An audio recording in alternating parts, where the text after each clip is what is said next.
Hello, everybody. Welcome back to the show, Science Facts and Fallacies, episode 228. My name is Cameron English. I am your host, as always, joined again by Dr. Liza Dunn. Liza, what's going on? Nice to see you again. I hope you've had a wonderful week. I have had a wonderful week. It's been very, very busy, as you know. I'm getting married next weekend. Congratulations. Congratulations. What a special time in a person's life. It's more stressful than almost anything I've ever been through. So good luck with all that. Well, we've had practice. This is both of our second times. So we decided to make it as stress-free as possible. We're just going to have a fun party. There you go. There you go. Champagne and cake, maybe some fancy chicken. It's going to be a blast, I'm sure. All right. Well, in the meantime, let's talk about some science, because there's some interesting stuff in the news, and one thing that we don't get to talk about very much. So first up, pair bonding, how wedding vows have contributed to human evolution. Next up, prominent tech investors throw support behind vaccine rejectionist RFK Jr.'s campaign for president. And finally, rethinking sustainability. Does nutritional value of dairy offset environmental impacts of milk production? Intriguing stuff. Let's start up here with the story in Psychology Today. This is by, I believe he's an evolutionary psychologist. His name's Glenn Gaher, I want to say. But funny enough, and I didn't know this until after I started reading the story, he's also a newlywed for the second time. I don't know. Do you call it? Is it a newlywed if you do it twice? I don't know. In any case, he just got married for the second time, and he was talking about how exciting it was, and you have this rush of emotion, and you're in love, and all these wonderful feelings that anyone who's ever been in a relationship, I'm sure, is familiar with. But he looks at this brief experience, this anecdote, and he says there's some interesting research here about how wedding vows have influenced human evolution and development of human society. And so let's run through these real quick and then jump in here and share your thoughts. So he says it illustrates the importance of monogamy in society. And this, of course, has to do with stability and raising children. And then he talks about support. You have a life partner, effectively, who's going to be with you through thick and thin. And of course, most vows say something like, until better for worse, right, till death and health. Yeah. There's some variation of that language in pretty much every vow, whether people write it themselves or someone, if it's just a standard. His was from like the courthouse in Los Angeles County or something. That's right. Even as something as banal as like, a government bureaucrat reading a vow, it's important. And then finally, of course, is love. Now, this sounds sort of cheesy, at least to me as I was reading through this, but the point he's making is that there's been research that looks into your psychological state if you are in love, if you describe yourself as in love. And it in effect, and the way he puts it is, if you feel cherished, you feel like, well, I can't be that bad if this person wants to wants to spend their life with me, and that effect, whatever that is on your brain, that influences your behavior throughout life, and it drives you to to pursue goals and to be responsible and eat your veg and all that stuff. So there's a lot of interesting facets to this. What did you think of this story, Liza? Yeah, I think that it's marriage is really important, obviously, and I think that it does do a lot of good for society, right? You have if you have a stable family unit, you are able to divide and sort of conquer in terms of raising children and providing different kind of life lessons to them and give them sort of safety and all of that kind of stuff. So I think marriage really helps with that kind of thing. You also tend to have, once again, division of labor. So you don't have one person doing all of the activities of daily living that it takes to raise a child from scratch, right? So marriage is very important from that point of view. Historically, marriage is really important because of forming alliances. So not only, if you think about the sort of concept of me against my brother, me again, and my brother against my cousins, me, my brother, and my cousins against the family, and then the whole wide world, right? So alliances are made by sort of family ties, and the very, very basic unit of that starts often with marriages, and in marriage, in the past, it wasn't necessarily done out of love for royal families and things like that, or different tribals, but it was tribes, but it was in order to maintain the peace. Because if you had a marriage between, people from different tribes or different backgrounds, you wound up having peace treaties because you didn't want your family members to get hurt. Now, that's been tenuous at best, because now 50% of marriages end in divorce, at least in the United States. And I don't know that marriages of convenience in the past in Europe actually did a whole lot to save spilled blood, because they wound up picking fights over all sorts of stuff, right? So, but that was the point, and that's sort of, people say that there's an evolutionary benefit. Now, if you look at it from a completely different perspective in terms of love, you can talk about the physiologic responses that you have, feeling safe or insecure, and you could get some feel good hormones floating around in your brain, like oxytocin, and some of the addictive stuff, dopamine and things like that. So you can have some good feedback from that, but I don't know that anybody's ever quantifiably measured love. Right. And so that's actually kind of a key kind of thing. So how do you put your scientific mind into the definition of what love is, and how love is measured, or how love is scientifically proven to exist? And I think that is actually much bigger than us, and is a very positive force in relationships. And so I think that love is a very stabilizing thing, but there's not a real scientific way of approaching that idea. There are religious ways of approaching that idea, and that's what a lot of the religious sentiment about marriage is. It's a stabilizing force. It's a great force for raising children in a loving household and things like that. And some religions sort of look at, or most religions look at marriage as a covenant between a man and a woman who love each other and are dedicated to their family. So that's the more of the religious kind of component versus the scientific evolutionary biology component. So all sorts of people have all sorts of things that they'd like to sort of address from both perspectives. Yeah, there's a lot here to build on what you said. I think one thing that is worth pointing out is that it is a value in a lot of religious contexts, but I think that's because religion's the organizing force for a lot of people, not as much in the West today, but for most of history and for most people in the world, this is sort of your bedrock, your ethical bedrock, and it gives you your place in the world. And I think marriage probably became important in that setting because everybody realized, well, if you go around having sex with anything and everything that strikes your fancy, things are not gonna, right? I mean, that's why a little bit of chaos sewn in there. Right. And I mean, I see stories. I don't know where these come from, but they show up in my Twitter feed, and it's like some woman in her like early 30s, and she says, I fell in love with my husband's brother and I divorced my husband and now he's got cancer. Boo-hoo. It's like these really like tragic stories. Yes. And they're always tabloid headlines. They're obviously meant to go, oh, I'm so much better than that person, But yeah. if you take a case like that and you multiply it by, I don't know, 30 million people or whatever, or however much, how common infidelity is, whatever, it's a very destabilizing force, You think about if there's children involved, think about your productivity. If you're thinking about your spouse out there fooling around on you, very bad stuff. So, I mean, even if you're not religious or if you don't really think a lot about these kind of questions, obviously it's enormously important to having a functioning, stable society. Yes, and I think family is a fundamental unit of society. So I think, and human, one of one of the things about marriage that I think is important is that it, in a way, it's kind of self-sacrificial a little bit. You have, once again, the whole vow about, in sickness and in health and this, that, and the other.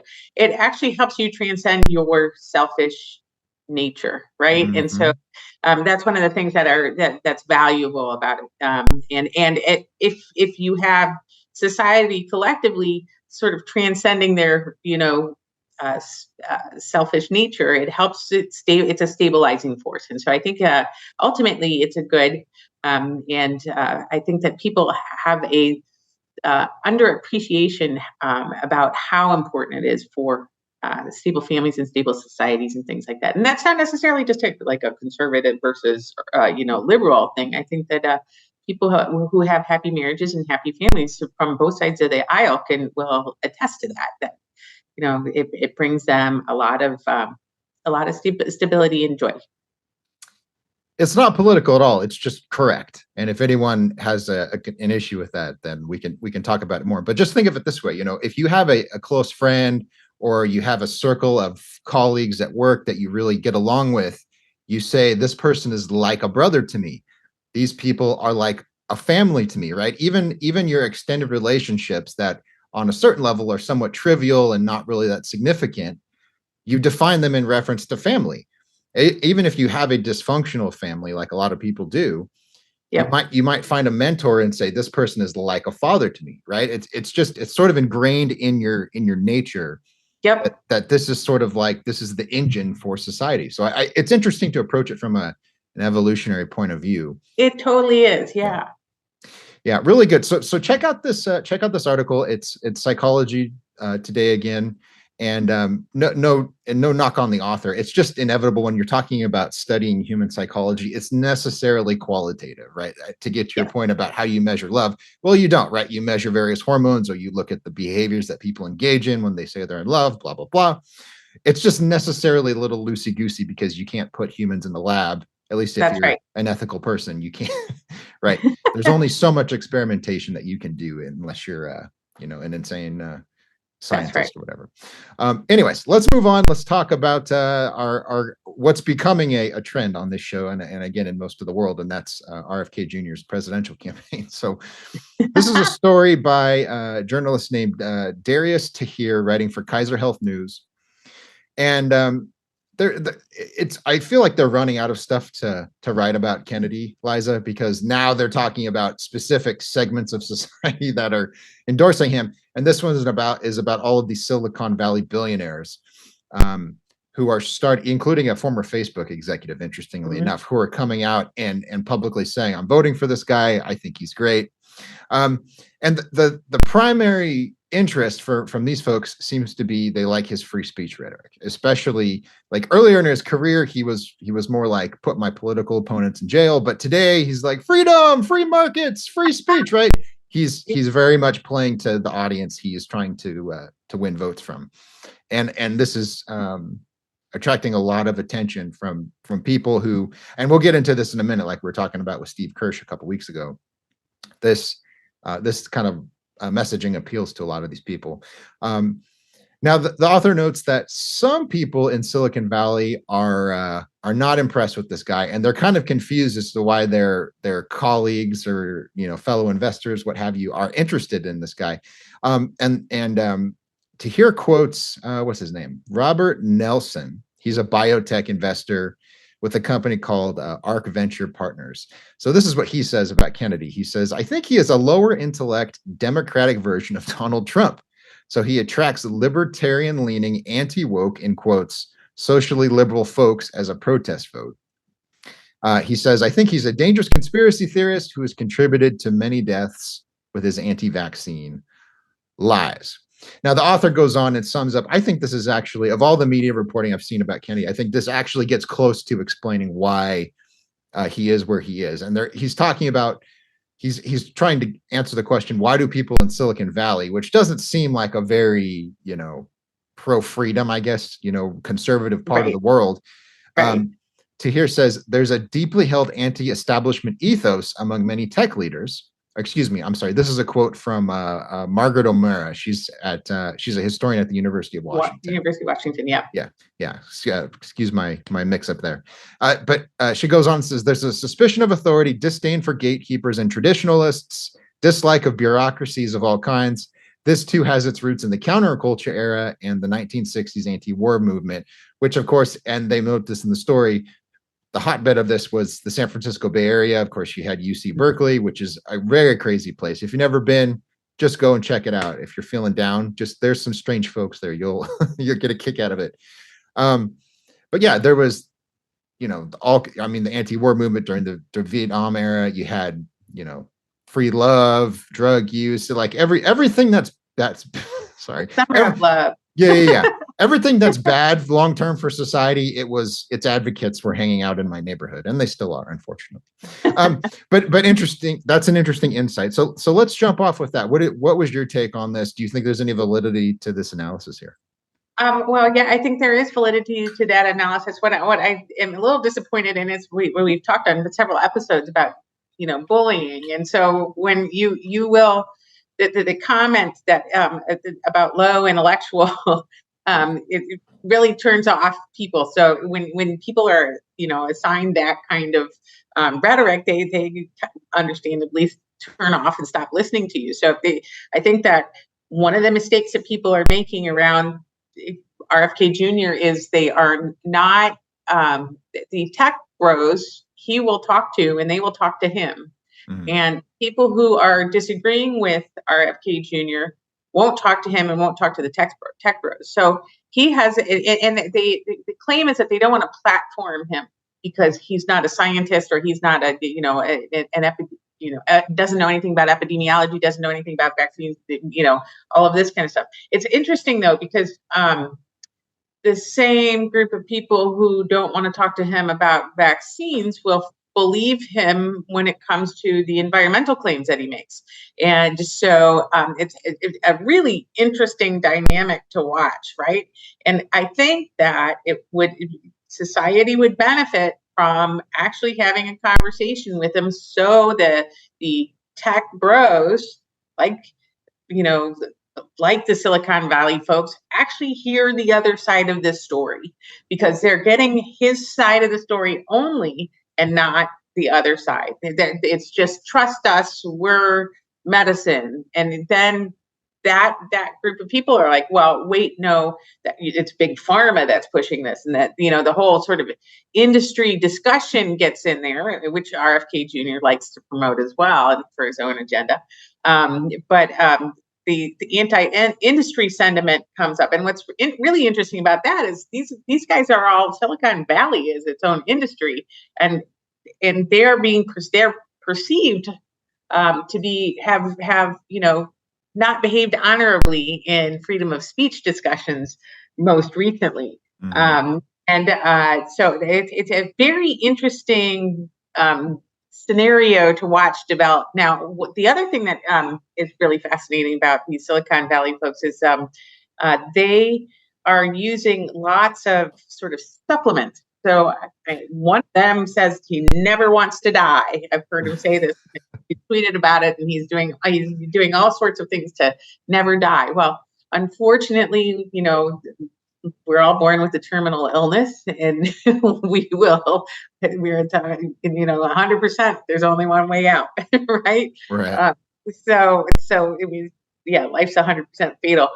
But you can do things to make things better. But they are following often off the mainstream advice for treating conditions, and so they take a lot of supplements, take a lot of vitamins, they follow a lot of kind of alternative medicine belief.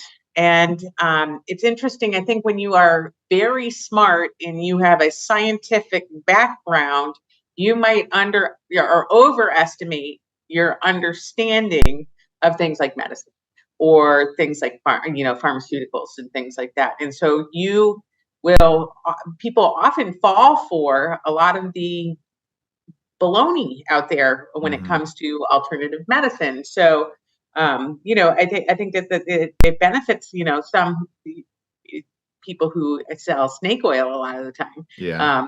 But I think that, for example, Steve Jobs, right? Brilliant guy, huge company. He was diagnosed with a neuroendocrine tumor, so a very unusual kind of pancreatic cancer. I want to say in the early 2000s, maybe it might have been. And he could have, it was entirely treatable. But he decided to go the alternative medicine route to treat it on his own. And he wound up, eventually needing a liver transplant because it metastasized, and that didn't, and then, he died. And he died an untimely death because he felt like taking the alternative medicine route with supplements and vitamins and, a variety of different experimental techniques was going to be better than, the standard of care. And the standard of care is established by doing randomized double-blind controlled studies. It's also, has a better outcome. Otherwise, you wouldn't give people, if vitamins or coffee enemas or whatever cure cancer, we'd be a lot better. You'd see that. You see people selling that stuff all the time. I think Goop has a machine that they sell for a couple $100. I don't know how much it is, but these are theories that have made their way into the popular mindset, and the distrust of pharma and the distrust of the house medicine, and quite frankly, that desire not to have to use chemotherapy because chemotherapy is really hard. It drives a lot of this alternative medicine practice. And so you're seeing that with these guys who are brilliant, they're smart, and they have scientific backgrounds. So they often overestimate what their understanding of medicine is. Just like doctors who are smart and have scientific backgrounds overestimate their understanding of agriculture. So I think it's a human condition, and the best way to deal with it is to have open, honest discourse, and free speech. And so I think that the perception that RFK Jr. Wasn't allowed to talk publicly, taking him off channels and things like that, really drove a lot of people into his camp. There's no doubt about that. And what I found, I alluded to this a minute ago, it seems that you have a grasp, this author does at least, you have a grasp of why this guy appeals to so many people. Incidentally, it's funny, they're like, he appeals to libertarians and like hardcore leftists and people in the middle. And, so it's like, you're trying to isolate him and make him this fringe character, but in the process, you're making it clear that he has wide support from people who don't agree on anything else, except that this guy is the least bad option of all the ones that they could vote for. So I think that's funny. But the follow-up and the more important point is that, okay, so he has this sort of anti-establishment kind of a persona that he's built for himself. But the obvious follow-up is, why is he attracting these people? It's like, why is there such widespread disdain for gatekeepers and bureaucrats? Why is this wild card anti-vaccine, anti-pharma, anti-lockdown guy, why is his message resonating? And we've talked a lot about that in the last few weeks. I mean, the double standards and the absurdity, vaccine mandates for these people, your young children, not for my political allies. You got to wear a mask. You can't eat dinner inside. I can because I'm rich and powerful. It's like, these rallies are okay because we like them. Your mom's funeral, sorry, there's a deadly virus. It's just like, yes. It's absurd. There's all of these preposterous things that have gone on and are still going on in some cases.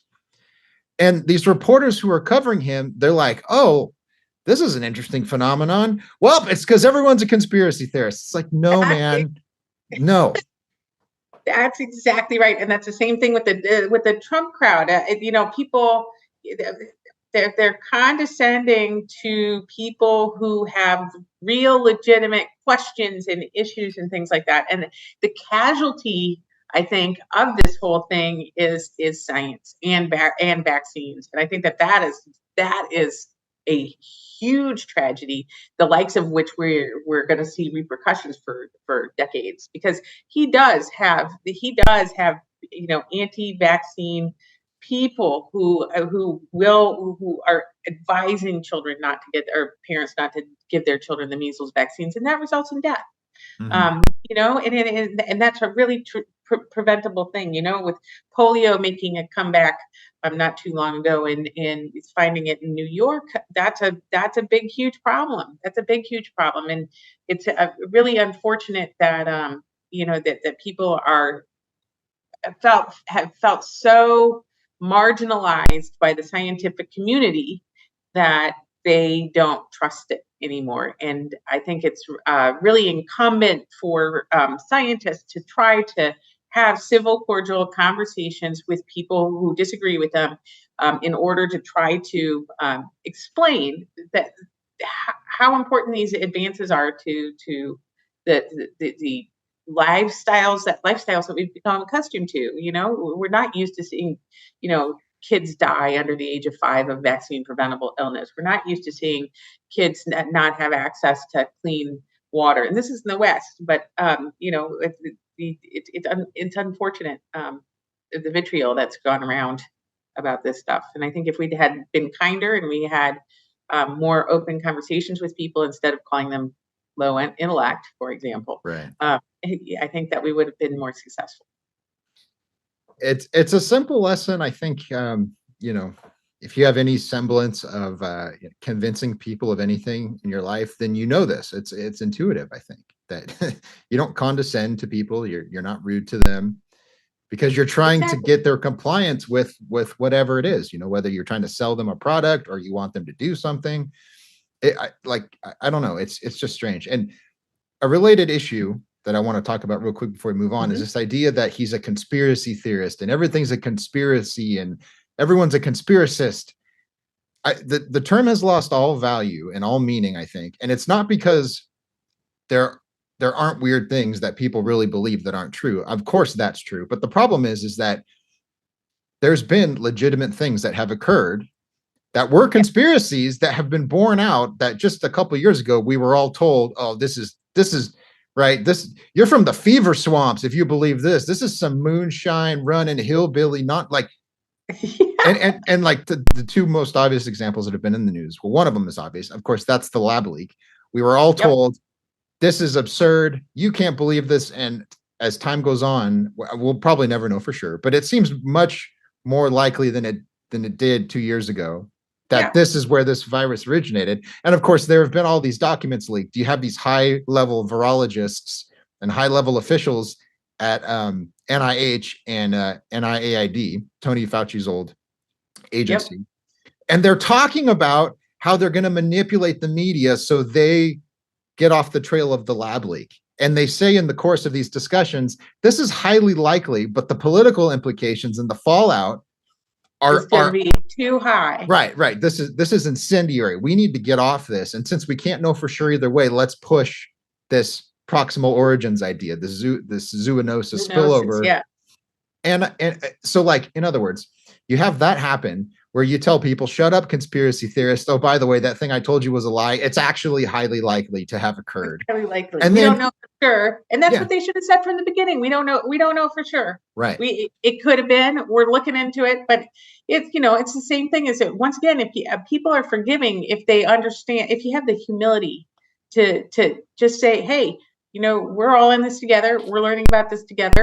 We're not sure. But when it comes in, from on high, and any discussion about it, well, it's kind of odd that it came out of this city where and the first cases were right around this institute. That's a kind of logical leap, right? So, once again, this is not saying that somebody did something on purpose and that it was nefarious, but if it's discovered to have been an actual lab leak and it's been suppress that information as opposed to openly discussed as a possibility, then people think that you all are part of the conspiracy, right? Yeah. So the people that are being called conspiracy theorists because they have these logical questions and they've been completely shut down when they see emails like that. All of a sudden they're like, you guys are the conspiracy. Yeah. So it really sows division in the population, and we could have handled this so much better. We could have handled it so much better. Yeah. Yeah. The way it's being handled now is it's just one big cope. I'm seeing it from a lot of academics and a lot of people in medicine. They're starting to set up the discussion now as, well, it doesn't matter how it originated because we have to, the public health response is what it should have. It's like, look, man, there may not have been a pandemic if this was not going on. That's the question that you need to address. And as a community of scientists and science writers and communicators, whatever we're going to call ourselves, we have to blow the whistle on this. And that's not happening. We're trying to we're not going to talk about it, or we're going to reframe it, and we're going to circle the wagons because I'm on team scientist and I'm not going to, you know what I mean? It's like, and if you want anybody to believe your science, you have to have the, once again, humility to say, I don't know, if you don't know. You have to have the humility, the openness to have a reasonable discussion. And once again, you had people from the same with unbelievable credentials, full professors, tenure, a huge amount of research, arguing with each other. And one side of it was completely shut down. And once again, the ordinary people can't figure out who's telling the truth. Or as it with the truth, with this kind of thing, we were learning as it was going on. And so people got very, very upset and very, very angry. So I think that's an issue. And now they don't, and now they believe people who engage with them. So RFK Jr. engages with them and it acknowledges their anger. And so do people like Peter McCullough, who also is, selling all sorts of supplements and, stuff that's not tested, and making all sorts of ridiculous claims, but he's got a huge following, because he's engaged with them. And once again, if we as scientists and science communicators need to maybe look at them and sort of reevaluate how we've approached this, because it's really unfortunate. I hate to see kids die of vaccine preventable illnesses because we weren't willing to engage. It's a very, very important point, and I know we're keeping talking about this, but it's needed. So a lot of podcasts I listen to, because I'm trying to keep track of what's going on these issues that we cover. And it's multiple times now I've been listening to shows where I hear people saying, Kennedy says this, no one will talk to him. And this makes a lot of sense to me. And one of the examples was the polio vaccine mutating and giving kids polio. And that sounds truly horrifying if you're not familiar with it. But I was like, we lost your voice. There we go. I didn't hear you. So okay. I didn't hear the last bit. It all sounds familiar. The hosts on these shows are saying, you need to talk to Kennedy because he's making a lot of sense to me. And the points they're bringing up are, he says the polio vaccine gives kids polio. And now there's an answer to that. There's all kinds of studies that have been done. There's all sorts of commentary, but the people who need to hear that stuff, they don't read the New England Journal of Medicine. They don't watch Debunk the Funk.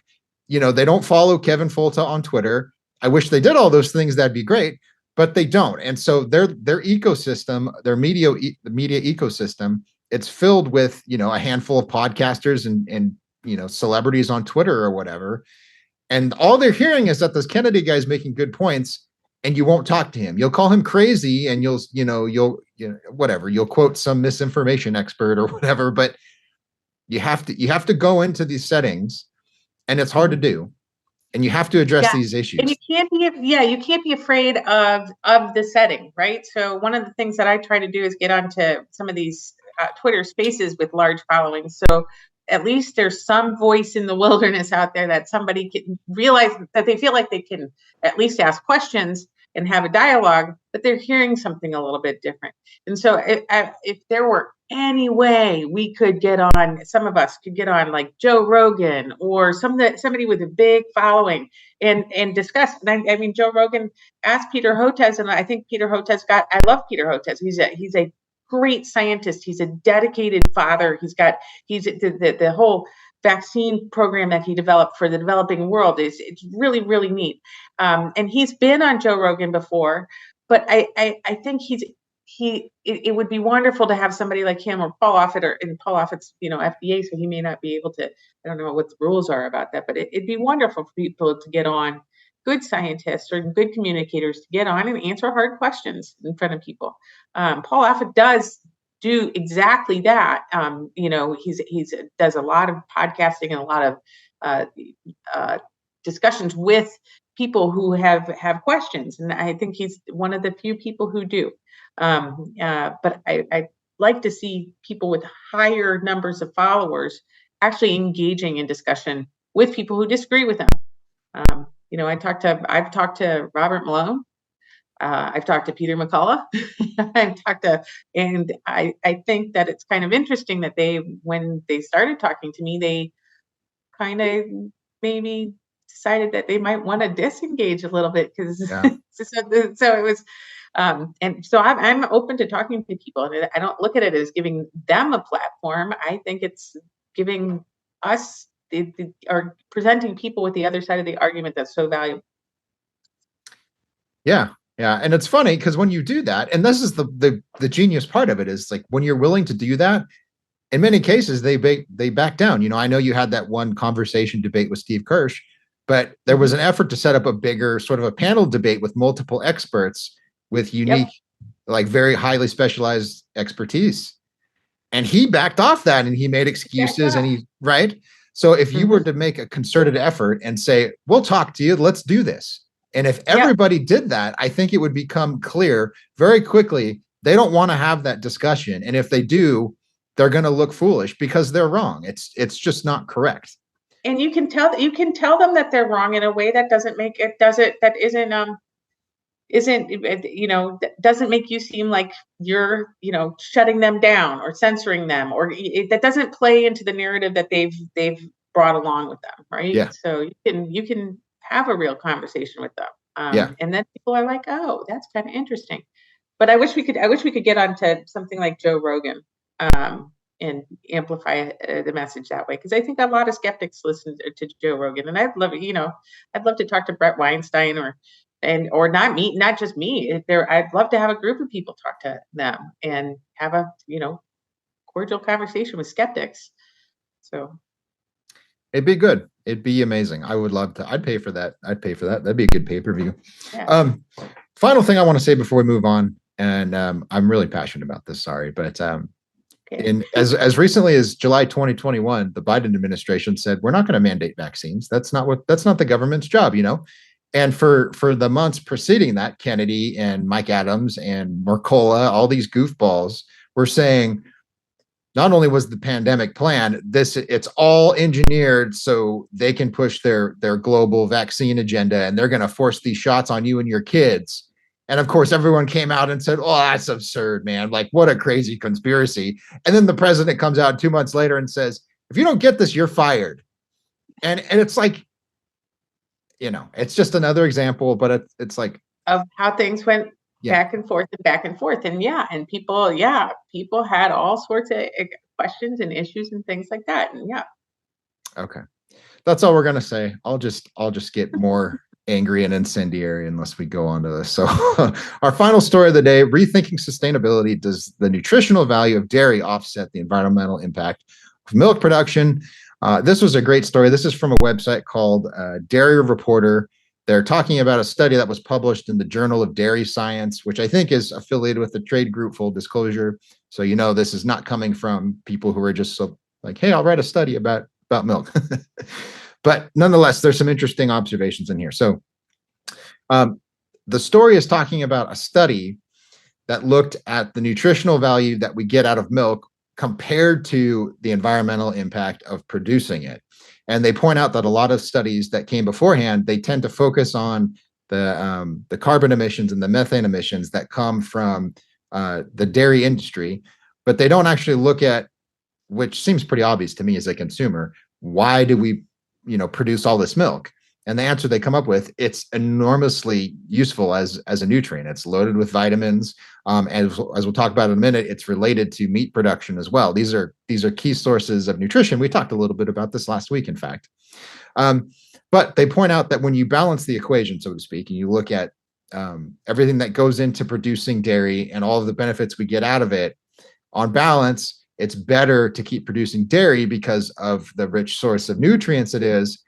And if you were to eliminate it, as we've said before, the carbon impact or the greenhouse impact is very, very tiny. It's on a global scale, it's insignificant. It's not going to change the world or whatever. And let's see, we could go on. There's some more specific points, but that's the setup. Is that this is an enormously important source of food, not just for us in the West, but especially in the developing world. As you've said on multiple occasions, culturally, meat, milk are very, very important to a lot of people. These are not going to go away unless you start like we're gonna come down and shut your farm down, and right, that's the only way this is going to happen. So if you want to start a civil war, there you go. That's right. Yeah, but go ahead. I'm sure you have a lot to say. So yeah, I feel like dairy needs a motto. Like they had a fantastic campaign in the 90s called Got Milk, and they would all these people would be drinking real milk, not plant-based milk, not all of that stuff. They'd be drinking real milk. They'd all have a little milk mustache, and they'd go and do the benefits of dairy drinking. And I think that was a really, really good campaign, and I think they need to revitalize something like that, because people are thinking that plant-based milk, or what they call milk, like almond and a variety of other plant-based milks, are somehow better for the environment. Now, sometimes babies who have lactose intolerance and things like that will drink a soy-based thing, and that's important for nutrition too. But that doesn't necessarily translate into you need to have all these tree nuts making your milk, because that has a big environmental impact as well. I mean, in California, when they grow a lot of almond trees, almonds are wonderful. I'm not knocking the almond industry at all, but it takes a lot of water to be able to have those trees and then make what they call a milk. Now, they're not going to have, unless that's fortified, they're not going to have levels of B12 and riboflavin and soluble calcium, absorbable calcium that milk produces. And milk is a really, really important source of amino acids, which are building blocks for proteins and things like that. So it's it's Mother Nature's nutrient, right? Mother Nature created it for babies to start out with. So it's a really, really and what's fascinating about like breast milk, just in general, when mothers are nursing, it adapts to the specific needs of the baby as the baby gets a little bit bigger. It starts out being largely colostrum, so you've got a lot of antibodies in there, and so it helps babies have an immune defense when as a neonate. But then it starts getting richer in a variety of other different nutrients as the baby grows. So it meets the needs of babies. It's really one of the perfect nutrients out there, and I think that there are too many people saying it's not environmentally friendly, but it is. If you think about it, it's plant-based. Once again, a cow is taking grass that we cannot eat and converting it into a high quality protein loaded with vitamins that we need to take. It's a wonderful source of nutrients. It's healthy. Dairy just in general, we read a couple weeks ago about how 2 scoops of ice cream a week may decrease your incidence of developing diabetes. So that association keeps on showing up in these Harvard studies that they're trying not to show people too much. So I'm a big fan of dairy, and I think that it's really, really especially in the developing world where there is not a lot of access to protein-rich food. I think that's really, really important to have it as part of a balanced diet. That's actually one of the points that they make in this study, which is a pretty dense read. So if you don't want to get into it, I don't blame you folks. But one of the points they make is that in the developing countries, they don't have isolated dairy and beef industries. And it's still the case here. Like some of the meat we consume, I think the USDA says it's up to 15% of the beef we eat. It comes from dairy cattle because the cows get old and they can't produce milk, but they still can be turned into a quality steak or whatever. So that's magnified in the developing world where you have, I think they called it a like not dual use, but something to that effect. They have their milk and their beef industries are the same cows basically. So you have farmers milking cows and then slaughtering them later on. This is an important source of nutrients. And so just getting rid of this, or I don't know, like what the Eat Lancet people actually envision happening. You know, they're just up there on their panels dictating how everyone else is going to live, and someone else gets to figure out how to implement it. I'm not sure. That's exactly right. And taking down researchers who demonstrate the health benefits of beef and milk and stuff like that. They've not been, once again, they've shut those people down, and that's not a good thing. Yeah, it's transparently dumb what's going on here. And as good as the study is, it's like they got a broad swath of data. They've got global, national, and even local data in here. They're looking at all of the relevant questions. I've seen a lot of studies where they try to calculate emissions from food production, but then their model says that each country produces all the food it needs, and that inflates the emissions by orders of magnitude because we trade. Global trade is a thing. Some places are good at producing other things than what we produce here, and then you trade, and that's one of the externalities of that, to use a sexy economic term, is lowered emissions because the weather in one place is better, or they're just really good at growing bananas or whatever. And so you let them grow it, then you buy it. Anyways, I'm getting off topic. Point is, it's a really good study, but what I'm concerned about is that the data really don't matter because the people that want to get rid of meat, they're worried about a climate crisis. Climate change is real. That's not what I'm saying, everybody. This is an existential struggle for them, right? They're not thinking this in terms of, well, let's look at the latest article in the Journal of Dairy Science, and then we'll, right? And this is a quote. I had to double check this because it's frankly shocking, but this is from the Los Angeles Times in 1989. It's a biologist. He was with the National Park Service. His name's David Graeber, and he's reviewing a book by an environmentalist named Bill McKibben. It's a pretty big name, big climate activist, but he wrote a book in the 80s that was really influential. And this goes to what I was talking about last week, that they have this view of humans as just one species among others. And that's not just me. I wanted to look it up. So he says McKibben is a biocentrist, and so am I. We are not interested in the utility of a particular species or free-flowing river or ecosystem to mankind. They have intrinsic value, more value to me than another human body or a billion of them. Human happiness and certainly human fecundity are not as important as a wild and healthy planet. And then he goes on, he says, I know social scientists who remind me that people are part of nature, but it isn't true. Somewhere along the line, at 1 billion years ago, maybe half that, we quit the contract and became a cancer. We have become a plague upon ourselves and upon the earth. That's nuts. That is nuts, and that drives behavior that is absolutely unacceptable, because who is he volunteering or voluntolding to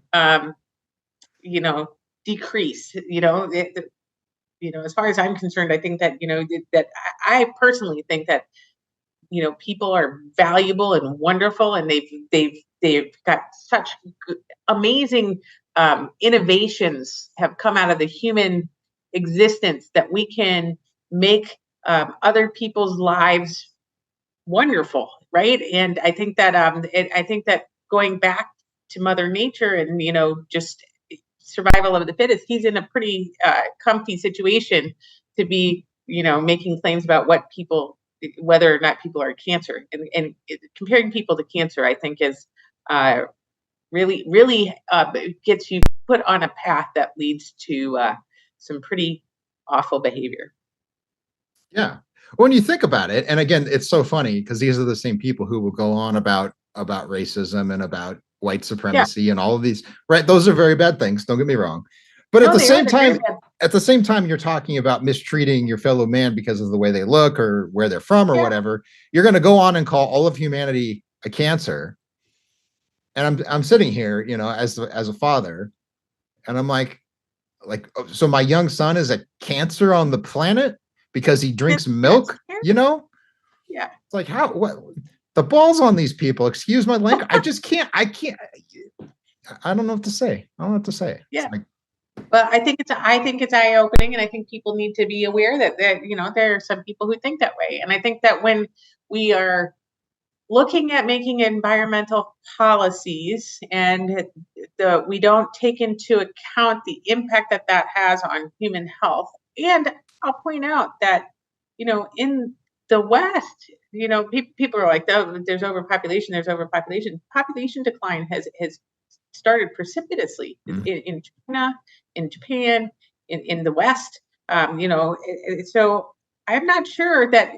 I think if you feed people and you give them the benefits that modern society has given them because of these public health advances, they can go to school. They can, you know, they start having fewer and fewer babies instead of you know, telling them you all need to starve.